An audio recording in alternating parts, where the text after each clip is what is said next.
Welcome back everyone. UPPSC RO ARO की जो series चल रही थी उसमें नेक्स्ट टेस्ट पर आ जाइए। प्रैक्टिस करेंगे इसमें हम जीएस के प्रश्नों पर। पॉलिटी कवर की थी कल के टेस्ट में, ठीक है। 20 प्रश्न थे, इसमें भी 20 प्रश्न है और पॉलिटी ही होगी। चलिए स्टार्ट करते हैं। बाकी इस टेस्ट सीरीज की आप फुल टेस्ट सीरीज प्राप्त कर सकते हैं। अभी करंट में ऑफर है 149 का पूरे साल के लिए। इतना कम इसलिए है ताकि सभी लोग इसे अफोर्ड कर सकें, और ये जो ऑफर है वो 1-2 दिन के लिए ही है, फिर से जो प्राइस है इसका 399 हो जाएगा। पहला प्रश्न है यहाँ पर, अगस्त 1946 में गठित अंतरिम राष्ट्रीय सरकार में सरदार बलदेव सिंह के पास कौन सा विभाग था?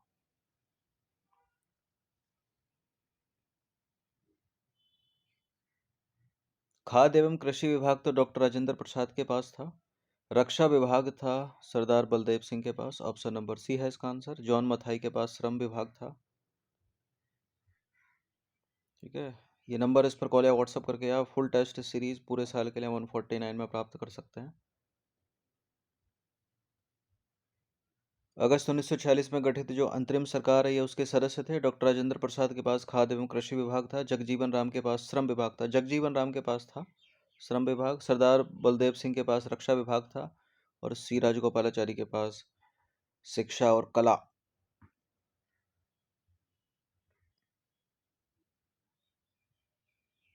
जॉन मथाई के पास वित्त था। क्वेश्चन नंबर 2 पर आ जाइए। भारत के संविधान के भाग 18 में वर्णित आपातकालीन प्रावधान यानी इमरजेंसी प्रोविजन जो है वो निम्नलिखित में से किन अनुच्छेदों के अंतर्गत आते हैं? ये आते हैं अनुच्छेद 352 से 360 के बीच में। ए है इसका आंसर। भारतीय संविधान के भाग 18, ये भाग को याद रखिएगा। अनुच्छेद 352 से 360 तक आपातकाल से जुड़े प्रावधान हैं, इमरजेंसी प्रोविजन है। ये प्रावधान केंद्र सरकार को असामान्य परिस्थितियों से निपटने में मदद करते हैं। नागरिकता अधिनियम 1955 के अनुसार निम्नलिखित में से किस से भारत की नागरिकता प्राप्त की जा सकती है? जन्म से प्राप्त की जा सकती है, ठीक है। वंश से प्राप्त की जा सकती है, पंजीकरण करा के प्राप्त की जा सकती है, प्राकृतिकरण के द्वारा प्राप्त की जा सकती है। वंचित करना, वंचित करने से तो नागरिकता चली जाएगी ना। वंचित करने से, स्वैच्छिक त्याग से, किसी दूसरे देश की नागरिकता अर्जित करने से, ठीक है, भारत की नागरिकता चली जाएगी। तो 1 2 3 करेक्ट हो जाएंगे यहाँ पर।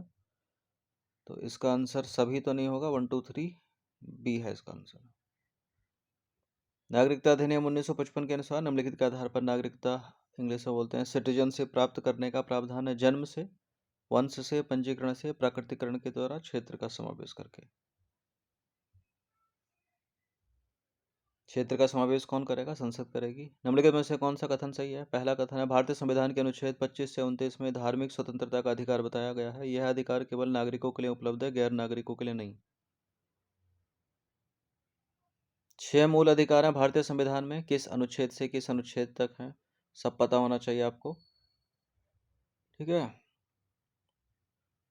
पहले 7 थे, संपत्ति का अधिकार हटा दिया गया।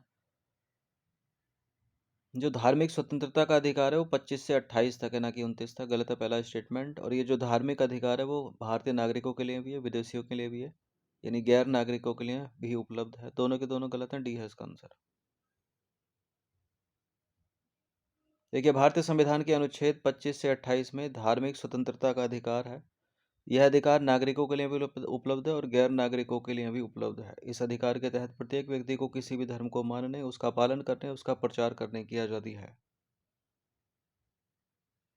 भारतीय संविधान के अनुच्छेद 19(1)(a) के तहत भाषण और अभिव्यक्ति की स्वतंत्रता के अधिकार में शामिल है। क्वेश्चन नंबर 5 है ये।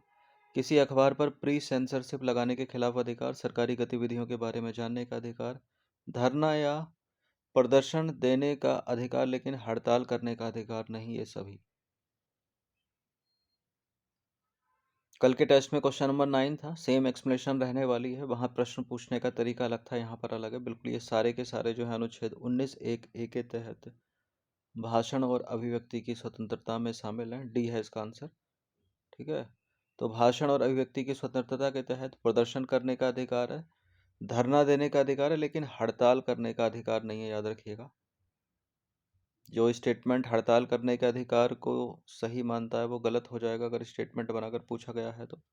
अनुच्छेद 19(1)(a) के तहत भाषण और अभिव्यक्ति की स्वतंत्रता के अधिकार में शामिल क्या क्या? पत्रकारिता की स्वतंत्रता है, व्यावसायिक विज्ञापनों की स्वतंत्रता है, अपने विचारों के साथ साथ दूसरे के विचारों का प्रचार करने का अधिकार है, टेलीफोन पर बातचीत की टैपिंग के खिलाफ अधिकार है, प्रसारण का अधिकार है अर्थात इलेक्ट्रॉनिक मीडिया पर सरकार का एक अधिकार नहीं है, किसी राजनीतिक दल या संगठन द्वारा बुलाए गए बंद लिफाफे के खिलाफ अधिकार है।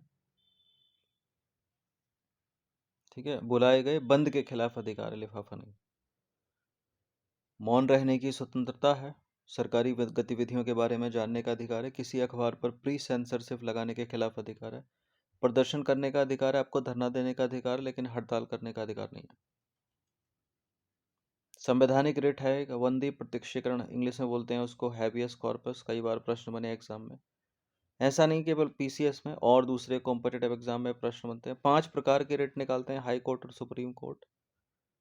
कौन सा सही है इसमें? यह न्यायालय द्वारा उस व्यक्ति को जारी किया गया एक आदेश है जिसने किसी अन्य व्यक्ति को हिरासत में लिया है। वंदी प्रत्यक्षीकरण का शाब्दिक अर्थ है सशरीर उपस्थिति। बिल्कुल ये करेक्ट है, दोनों के दोनों सी है इसका आंसर। देखिए, वंदी प्रत्यक्षीकरण का शाब्दिक अर्थ है सशरीर उपस्थिति। यह न्यायालय द्वारा उस व्यक्ति को जारी किया गया एक आदेश है जिसने किसी अन्य व्यक्ति को हिरासत में लिया है ताकि उसके सामने उसके शरीर को पेश किया जा सके। ठीक है, इसके बाद न्यायालय हिरासत के कारण और वैधता की जांच करती है। यदि हिरासत अवैध पाई जाती है तो यह हिरासत में लिए गए व्यक्ति को मुक्त कर देगा, यानी वह व्यक्ति रिहा हो जाएगा। इस प्रकार यह रिट मनमानी हिरासत के विरुद्ध व्यक्तिगत स्वतंत्रता की रक्षा करती है। इस रिट को हाई कोर्ट और सुप्रीम कोर्ट के द्वारा जारी किया जा सकता है। भारतीय संविधान के निम्नलिखित में से किस अनुच्छेद में निजता का अधिकार वर्णित है? निजता का अधिकार वर्णित है अनुच्छेद 21 के तहत।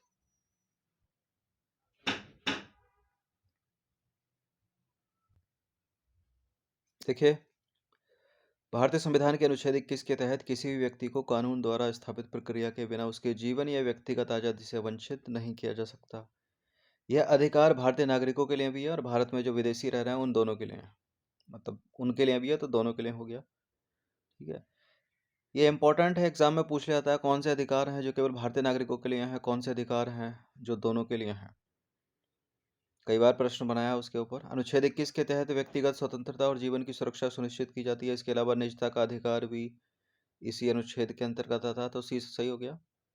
अनुच्छेद 21 के तहत व्यक्तिगत स्वतंत्रता और जीवन की सुरक्षा सुनिश्चित करने के लिए ये अधिकार दिए गए हैं। ठीक है, क्या क्या है इसमें? किसी भी व्यक्ति को कानून द्वारा स्थापित प्रक्रिया के बिना उसके जीवन या व्यक्तिगत आज़ादी से वंचित नहीं किया जा सकता। व्यक्तिगत डेटा के शोषण से सुरक्षा का अधिकार है। भूल जाने का अधिकार भी शामिल है अनुच्छेद 21 में। अकेले रहने, अपने निजी विकल्पों के बारे में निर्णय लेने का अधिकार है। ठीक है, यूपीएससी ने प्रश्न किया था अपने मनमाने जीवन साथी के साथ, अपने मनचाहे जीवन साथी के साथ विवाह करने का अधिकार भारतीय संविधान के किस अनुच्छेद में वर्णित है? तो उसका उत्तर अनुच्छेद 21 था। ठीक है, जिसमें निजता का अधिकार है। भारत के संविधान का कौन सा भाग कल्याणकारी राज्य के मॉडल का वर्णन करता है? कई बार एग्जाम में प्रश्न बना है। राज्य के नीति निदेशक सिद्धांत, डीपीएसपी। कल्याणकारी राज्य सरकार की एक अवधारणा है जिसमें राज्य अपने नागरिकों की आर्थिक और सामाजिक भलाई के संरक्षण और संवर्धन में महत्वपूर्ण भूमिका निभाता है। सरकार एक सामाजिक सुरक्षा जाल की उपलब्धता सुनिश्चित करती है जिसमें शिक्षा, आवास, जीविका, स्वास्थ्य सेवा आदि शामिल हो सकते हैं। यह भारतीय संविधान के भाग 4 में शामिल राज्य के नीति निदेशक सिद्धांत का हिस्सा है।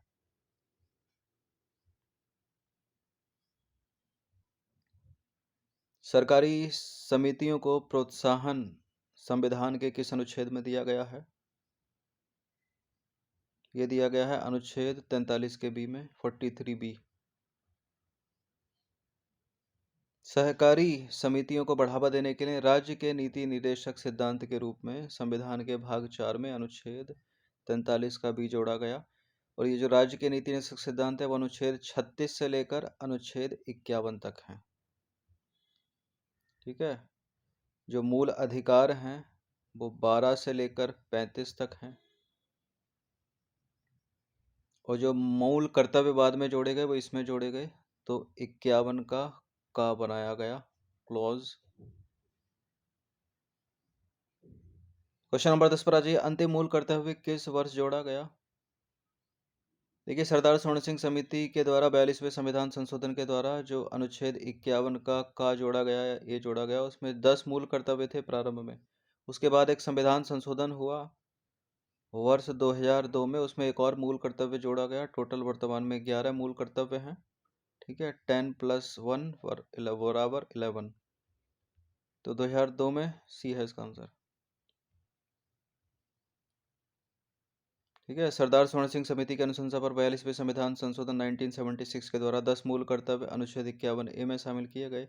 अंतिम या 11वां मूल कर्तव्य 86वें संविधान संशोधन अधिनियम जो 2002 में हुआ था उसके द्वारा जोड़ा गया, तो वो बन गया अनुच्छेद 51A का के वर्ड अगर अल्फाबेटिकल में आप काउंट करोगे तो 11वां नंबर है।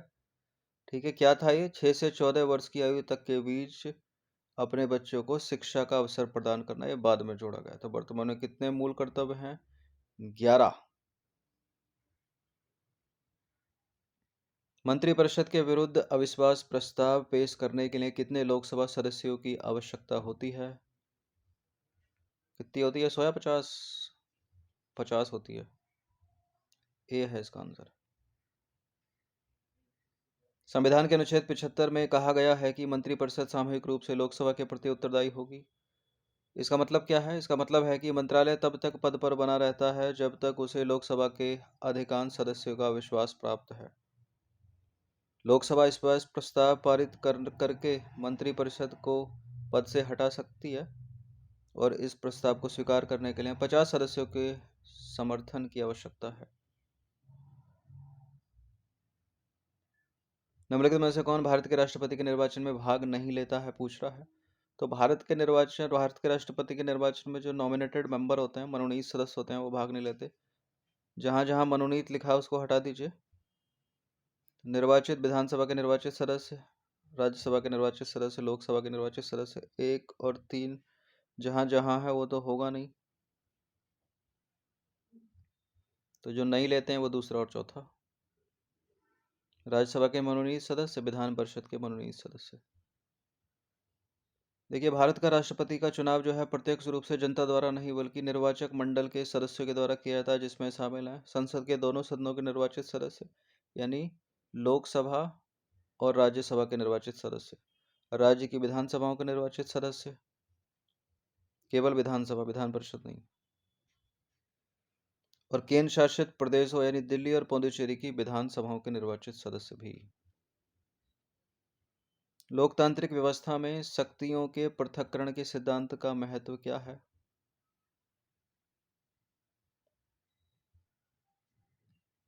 एक दलीय प्रणाली को तो बढ़ावा देगा नहीं शक्तियों का पृथक्करण, न्यायपालिका की आवश्यकता को समाप्त भी नहीं करेगा, कुशल निर्णय लेने के लिए कार्यपालिका के हाथों में शक्ति केंद्रित भी नहीं करेगा, क्योंकि पृथक्करण का सिद्धांत है ना, शक्ति बराबर बंटनी चाहिए। यह सरकार की विभिन्न शाखाओं के बीच जिम्मेदारियों का स्पष्ट विभाजन सुनिश्चित करता है। ये सही हो गया।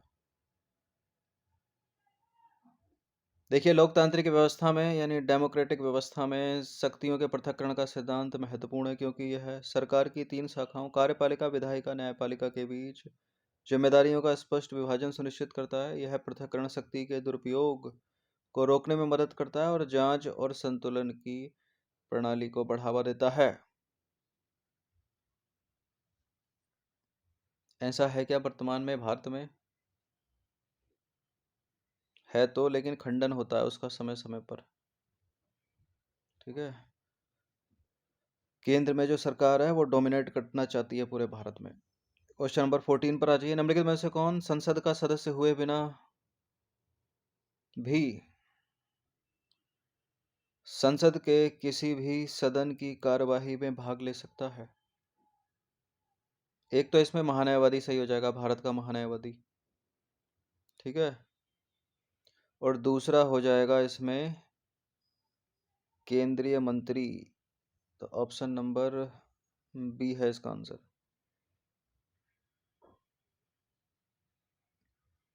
देखिए, संविधान ने संसदीय विशेषाधिकारों को उन व्यक्तियों तक भी बढ़ा दिया है जो संसद के किसी सदन या उसकी किसी समिति की कार्यवाही में बोलने और भाग लेने का अधिकार है। इनमें भारत के महान्यायवादी और केंद्रीय मंत्री शामिल हैं। ठीक है, महान्यायवादी के ऊपर कई बार प्रश्न बना है कि वो संसद की किसी समिति का सदस्य हो सकता है, उसकी कार्यवाही में बोल सकता है, भाग ले सकता है। एक वर्ड आता है, एक लाइन आती है, मतदान भी कर सकता है क्या? नहीं, मतदान नहीं कर सकता वो। भारत के महान्यायवादी के संदर्भ में ही अगला प्रश्न है, कौन सा कथन सही है? दो हैं। संविधान में उसे हटाने की प्रक्रिया और आधार शामिल नहीं है। महान्यायवादी का पारिश्रमिक संविधान द्वारा तय नहीं किया गया है। बिल्कुल, महान्यायवादी को हटाने के लिए यानी अटॉर्नी जनरल एजी को हटाने के लिए संविधान में कोई प्रक्रिया नहीं है, न कोई आधार है। राष्ट्रपति के प्रसाद पे यंत्र होता है वो, राष्ट्रपति जब चाहें उसे हटा सकते हैं। उसका पारिश्रमिक भी संविधान ने तय नहीं किया है। दोनों के दोनों करेक्ट हैं, सी है इसका आंसर। महान्यायवादी यानी एजी, इंग्लिश में अटॉर्नी जनरल की नियुक्ति राष्ट्रपति द्वारा की जाती है। वह ऐसा व्यक्ति होना चाहिए जो सुप्रीम कोर्ट का जज नियुक्त होने के योग्य हो। महान्यायवादी के कार्यकाल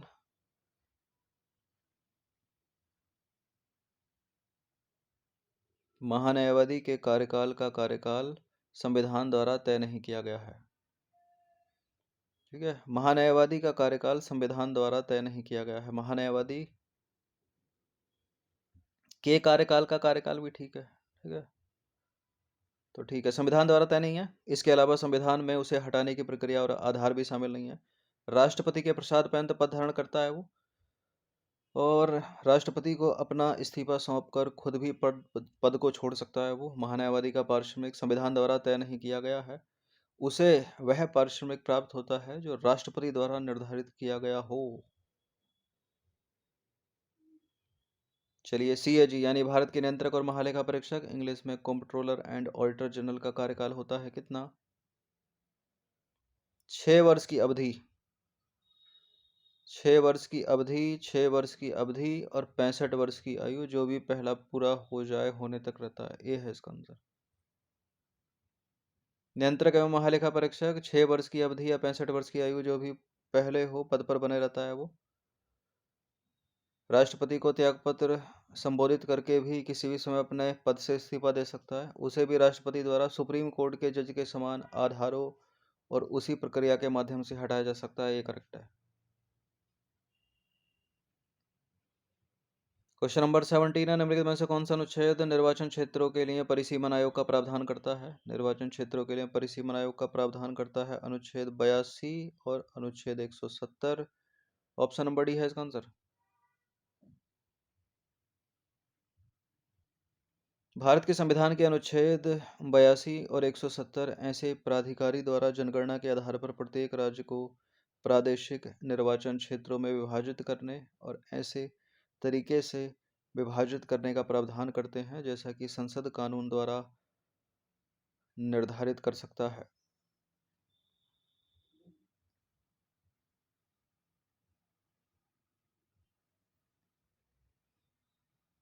देखिए, कुछ टेस्ट में एक आधा कमेंट एक ही रहता है, किसी किसी टेस्ट में कमेंट रहता है। क्वेश्चन तो अच्छे हैं लेकिन पढ़ाने का तरीका अच्छा नहीं है। तो अगर आपको क्वेश्चन अच्छे लग रहे हैं तो वॉल्यूम कम कर दो बिल्कुल। ठीक है, ये जो पेन टैप चल रहा है उस पर ध्यान दो। चलिए, सबके अलग तरीके हैं, हमारा ये तरीका है। क्वेश्चन नंबर 18 पर आ जाइए, निम्नलिखित में से लोकसभा का कोरम किससे पूरा होता है? लोकसभा का कोरम पूरा होगा पीठासीन अधिकारी सहित कुल सदस्यता का 1/10। ठीक है, ऑप्शन नंबर ए है इसका आंसर, छोड़कर नहीं, 1/15 नहीं है, सहित। कोरम जो है वो किसी भी कार्य को करने से पहले सदन में उपस्थित होने के लिए आवश्यक न्यूनतम सदस्यों की संख्या है। यह सदन के कुल सदस्यों यह सदन के कुल सदस्यों का 10वां हिस्सा है, पीठासीन अधिकारी सहित। यदि सदन की बैठक के दौरान कोरम नहीं है तो पीठासीन अधिकारी का यह कर्तव्य है कि वह सदन को स्थगित कर दे या कोरम पूरा होने तक बैठक को निलंबित कर दे। क्वेश्चन नंबर 19 पर आ जाइए। लोकसभा की प्रथम महिला अध्यक्ष कौन थी? लोकसभा की प्रथम महिला अध्यक्ष थी मीरा कुमार। बी है इसका आंसर। देखिए, मीरा कुमार ने लोकसभा में इतिहास रचा जब उन्हें वर्ष 2009 में सर्वसम्मति से अध्यक्ष चुना गया, यानी स्पीकर चुना गया। वह उच्च संवैधानिक पदों में से एक पर आसीन होने वाली पहली महिला बन गई। क्वेश्चन नंबर 20 पर आ जाइए। निम्नलिखित में से किस वर्ष में पहली बार राज्यसभा का गठन किया गया? राज्यसभा पूछ ले, लोकसभा पूछ ले, या चुनाव पूछ ले तो आज़ादी के बाद 1952, 1952। देखिए, राज्यसभा एक स्थायी सदन है, पहली बार गठित 1952 में हुई। चूंकि स्थायी सदन है तो इसका विघटन नहीं हो सकता। हालांकि इसके 1/3 सदस्य जो हैं हर दूसरे वर्ष सेवानिवृत्त हो जाते हैं। उनकी सीटें हर तीसरे वर्ष की शुरुआत में नए चुनावों और राष्ट्रपति नामांकन से भरी जाती हैं। सेवानिवृत्त होने वाले सदस्य कितनी बार भी पुनर्निर्वाचन और पुनर्नामांकन के पात्र होते हैं, इस चीज को भी याद रखिएगा। तो 20 कल थे, 20 ये हैं, ठीक है। 40 प्रश्न ये बढ़िया प्रश्न है, इनकी पुनरावृत्ति होती रहती है। देखिए, एग्जाम पैटर्न कितना भी नया पैटर्न कर लो, ये पैटर्न वो पैटर्न, ठीक है, प्रश्न यही रहने हैं। बस क्या कर सकते हैं, वो उसमें स्टेटमेंट घुसा घुसा के बड़े कर सकते हैं। तो ये जो एक्सप्लेनेशन है बड़ी बड़ी, इसको अच्छे से सुना कीजिए, ठीक है। तो ये प्रश्न 4 स्टेटमेंट भी है, लेकिन एक्सप्लेनेशन में बुलेट पॉइंट्स है, उन सब पे ध्यान दिया करो। धन्यवाद।